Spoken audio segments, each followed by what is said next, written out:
I was the CIA director. We lied, we cheated, we stole. This was a line from a speech from former U.S. Secretary of State Mike Pompeo from 2019. He later claimed he was just joking, but obviously not everyone listening takes it that way.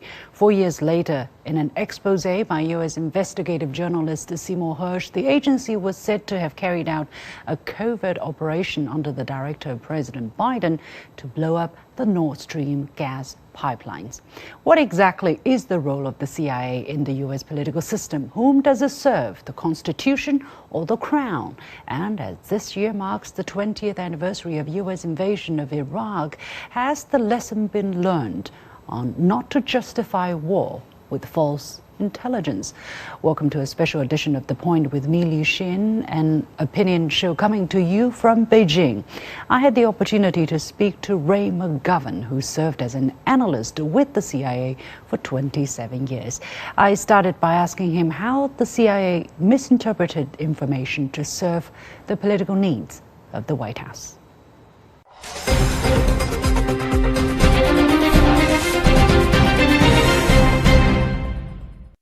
A dovetail is a very appropriate word. Even more damning is the word justify. Justifying a war of aggression? My God.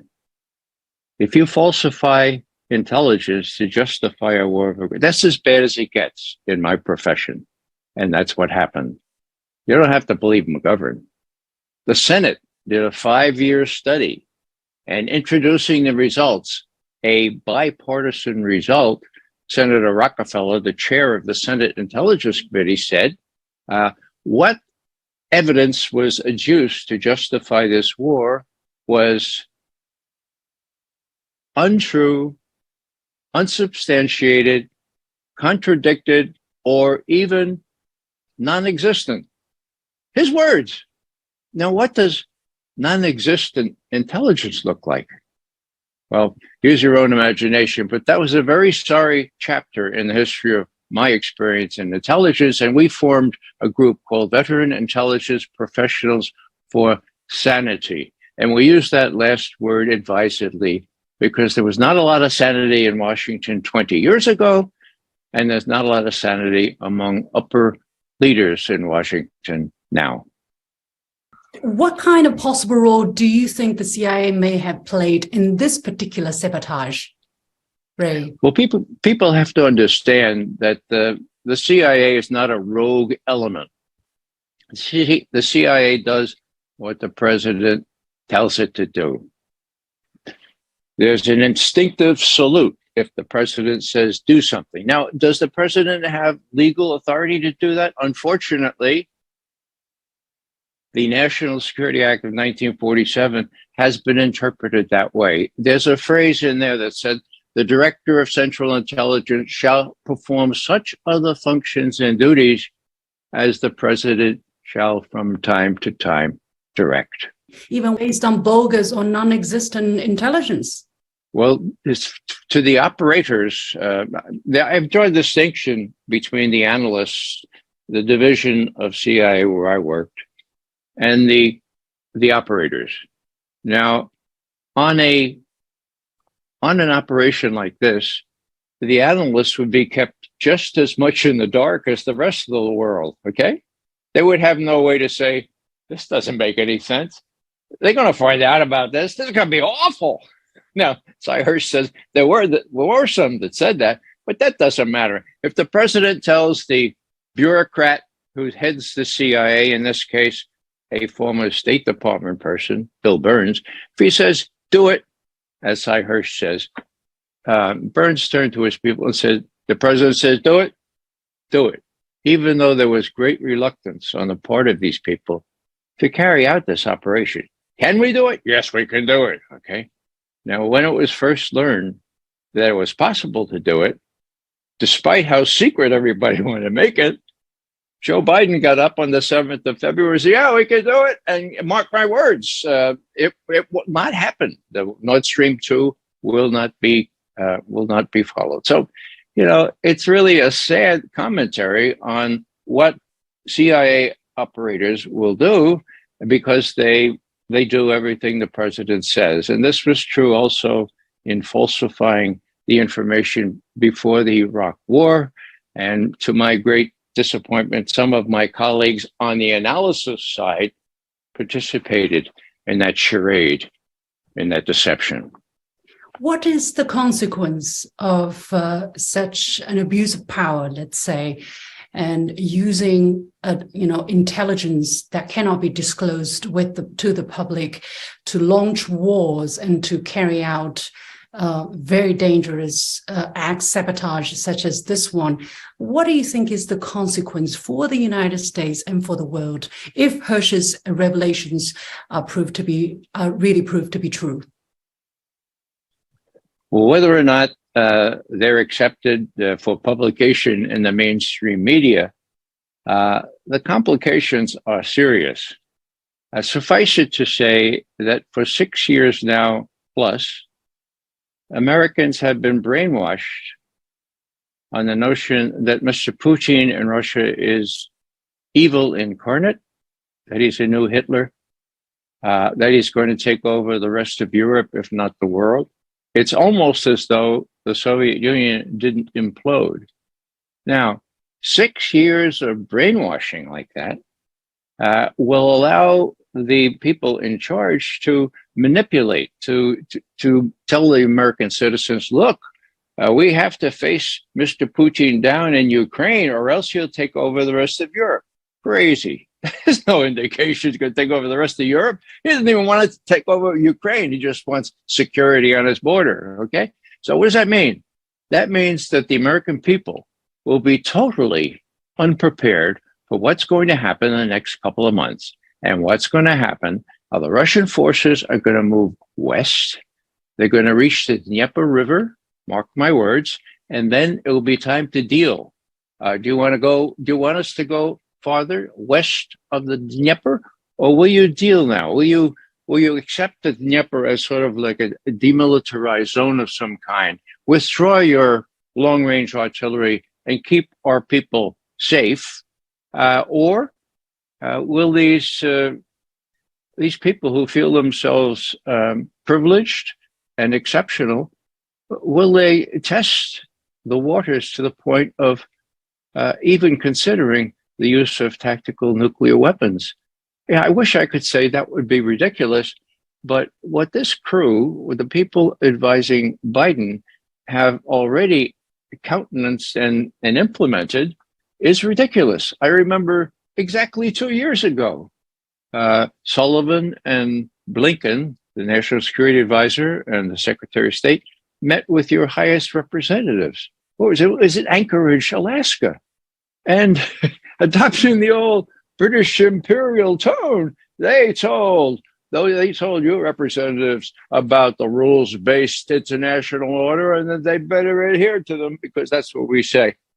These young fellas, what they know about 5 millennia of Chinese, or maybe just the last couple of centuries, they do nothing. So it's a very pervasive, it's a very risky attitude of being exceptional, having gone to the best schools.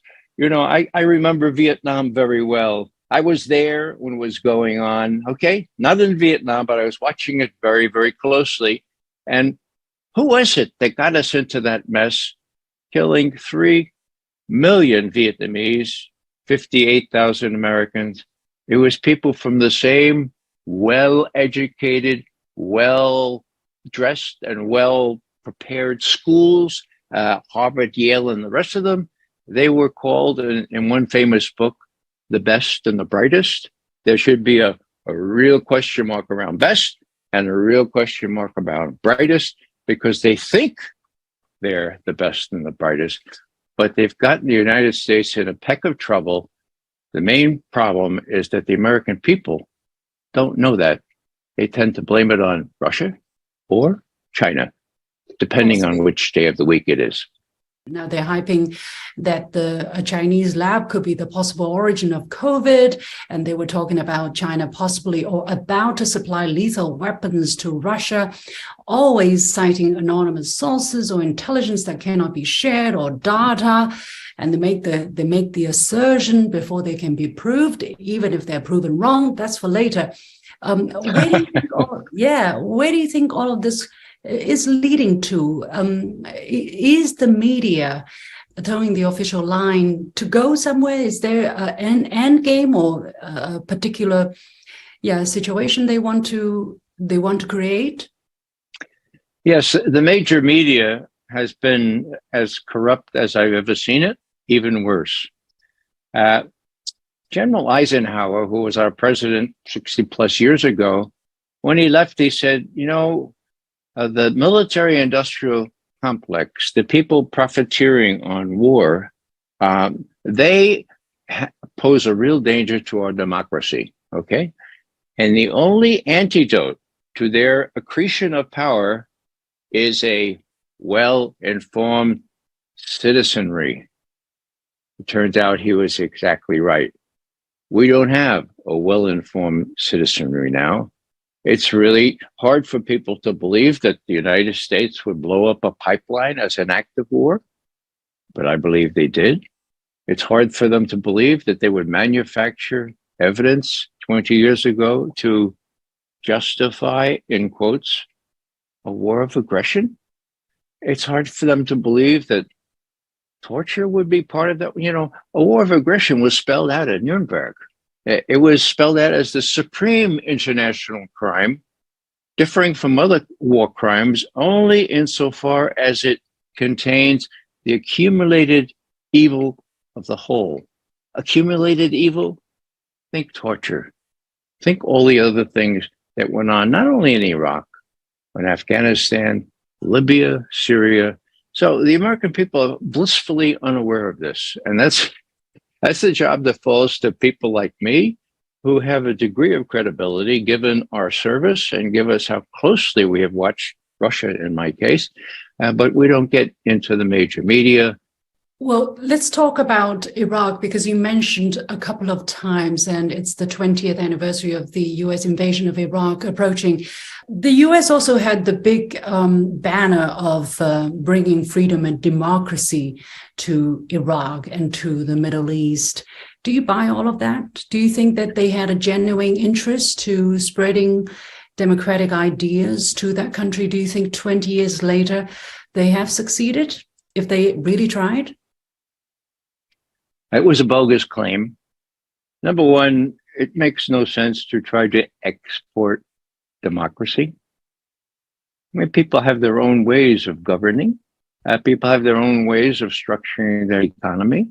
So not only was it stupid from the start, but it was synthetic.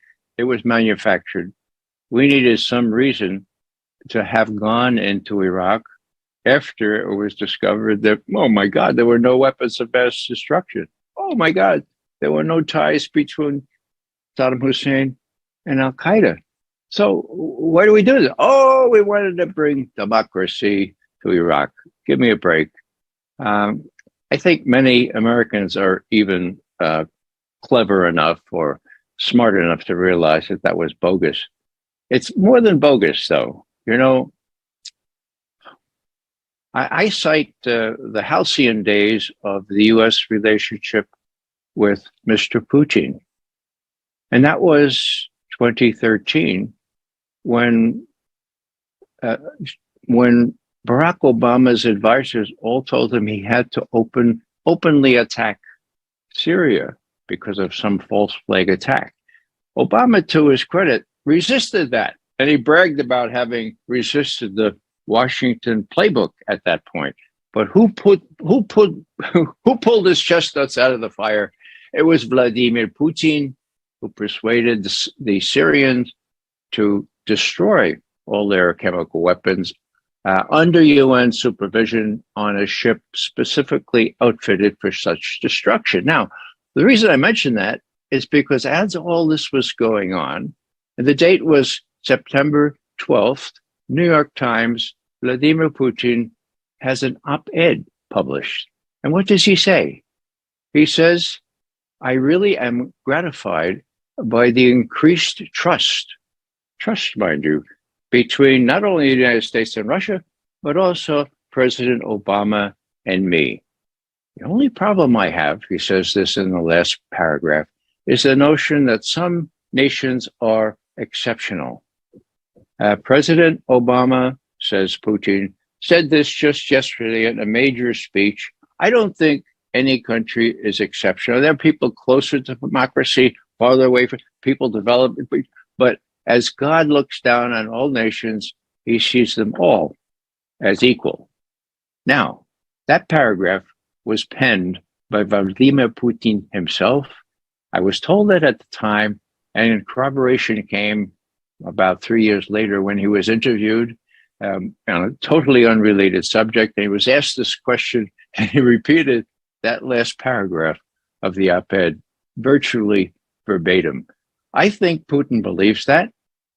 I think most people believe that. The problem is that the people running our foreign policy do not believe that. They are convinced that we are exceptional, and they are about to run into a rude awakening, and they'll be making decisions that everyone must fear.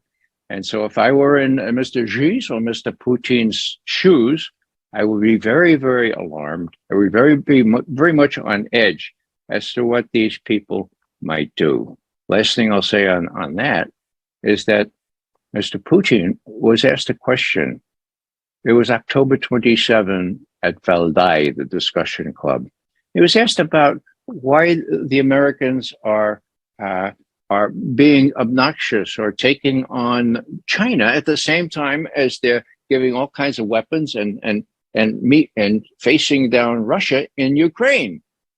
And what Mr. Putin said was this: it doesn't really make a lot of sense. There's no logic to it. I thought for a while that there was some subtle reasoning behind that, but I no longer think so. What I think is they're just crazy. The only thing that can account for this is overweening pride and a feeling of impunity. Now, if Mr. Putin and his friend Mr. Xi calculate that that's what's happening in the policy with the policymakers in Washington, namely that they're crazy, and there's evidence for that, I would suggest, then what are they to do when faced with military challenges, such as we've seen in Ukraine and such as we've seen on the island of Taiwan, which is being made into a virtual arsenal or armor depot for American weaponry? What are they to think? What do they think? What are they to do? That's what bothers me. My job has always been to put myself in the shoes of the Kremlin leaders. If I were in Putin's leader, I would be very much on alert, very much on edge, particularly as his forces start winning in Ukraine. There must be a lot of pressure on people like you, Professor Sachs, and Mr. Hirsch, aren't there? I mean, it's not easy. Well, we've lost a lot of friends, former colleagues, and even it's quite strange, Xin. People hate Donald Trump so much that they can't wrap their minds around the fact that he was correct in saying that blackening the Russians makes no good sense. And saying that put him into a limbo in the media where anyone who says you can deal with the Russians, oh, the Russians are bad Russian. Well, the Russians aren't bad. Nobody's really bad. Human beings are basically good, in my view. What you do is you talk to them, okay? And that's scary because we're not talking to them. Lavrov, Blinken, I mean, that's a fool's errand for them to talk. When the balloon literally went up, there was scant communication between, well, the story is that when our defense secretary called his opposite number in China, he couldn't get through. Well, I can understand that the Chinese did not consider this to be a military issue. And said, no, it's the wrong person to call. Have Blinken call, have somebody else call. But but the scary thing is that the communication is really absent. Yeah. And we have the chairman of the Joint Chiefs of Staff, for God's sake, General Milley. What did he do when he was so afraid that President Trump might hit out after China? He called up Chinese defense minister and said, "No, don't worry. I'm here. Don't worry. Nothing's going to get out of hand." Huh? You don't really do that. The point is, Milley, where's the call this time? Did Milley call this time? Well, Milley didn't. Austin tried and didn't get through. So the lack of communication is something unique. Trust has disappeared, and with good reason. Lots of lies have been told. And I'm afraid that Mr. Putin has come to the realization that it's a fool's errand to keep trying to call these people partners, try to get along with people in the West where Russia's natural instincts really lie or have lain. And he's just turned east, and he has his best friend, described as best friend by Xi Jinping. And it's not a matter just of friendship. It's a matter of coincidence in aim and the feeling of both being under attack by the same hegemon. Last thing I'll say on that is that, I was around when there was a triangular relationship, Russia, China, and the U.S. Yeah. And there was equal sort of an equilateral triangle, if you will. Now it's isosceles. You've got China and Russia and the U.S. on the short end of the stick, mind you. I mean, really. And so one has to listen to what Putin said. This is crazy. Do you find the Americans being kind of hysterical now? There's a great sense of insecurity when it comes to China because, everything that's come out of China, they jump is a threat to their national security. Even a balloon, they use the missile and fighter jets to get down that. Yeah, well, it's, as I say, if it's a matter of which day of the week it is, whether China is subjected to that kind of treatment or Russia. They're both demonized and with very little persuasive evidence. For me personally, I like to take the attitude of, well, can't we just get along? I think that's the American way of saying, hey, how about a win-win situation? Why does one always have to win but the other lose? So I see common sense in the Chinese approach and a lack of common sense as something is mentally awry with the United States approach, and it comes out of this feeling of exceptionalism. I think that Mr. Putin was quite right in taking that opportunity to write that down. And I'm told that he did write that down personally. The last paragraph of that op-ed. Yeah. New York Times, September 12th, 2013. Now, just as a codicil there, what happened? Well, it just took 6 months for the Victoria Nulands of this world to mount the key in Kiev, and everything went down since then. So there are lots of people that thrive on punishing Russia. The only problem is that Russia's economy and Russia's friends now, China, India, and others, really are more working together than ever before. And the United States does not seem to fear the notion of a two-front war. Now, this is serious. I have been saying for 2 years now, it's just a guess because I am not an expert on China. But I think that if there's an armed dust-up in Ukraine involving the U.S. and Russian forces, that it's altogether likely that Putin's Chinese strategic friends will do some things in the South China or East China Sea or in the Taiwan Strait to make it clear to our policymakers that China and Russia do have a relationship with no end, that it exceeds a military relationship. That will have disastrous consequences for China, because the whole West, led by the US, that will fall right into the trap that they have kind of spread out, for China. Basically, they're saying, come, take military actions and we will sanction you. They still control, a lot of resources in this world, and they can make life like hell for China if China ever takes that step. Well, I agree. And that's why I say this is in extremis. In other words, China also knows that they are next in line, okay? If this is, I don't believe this is going to happen, but let's say Putin is pushed out of Ukraine. Let's say the U.S. sets up another puppet government there, and the U.S. Really starts to prevail in this part of the world. Putin is not. Well, China will be. It's in our strategic documents. The Pentagon says China is the real enemy. Once we get rid of this little pest in Russia. So the Chinese leaders don't have to be paranoid.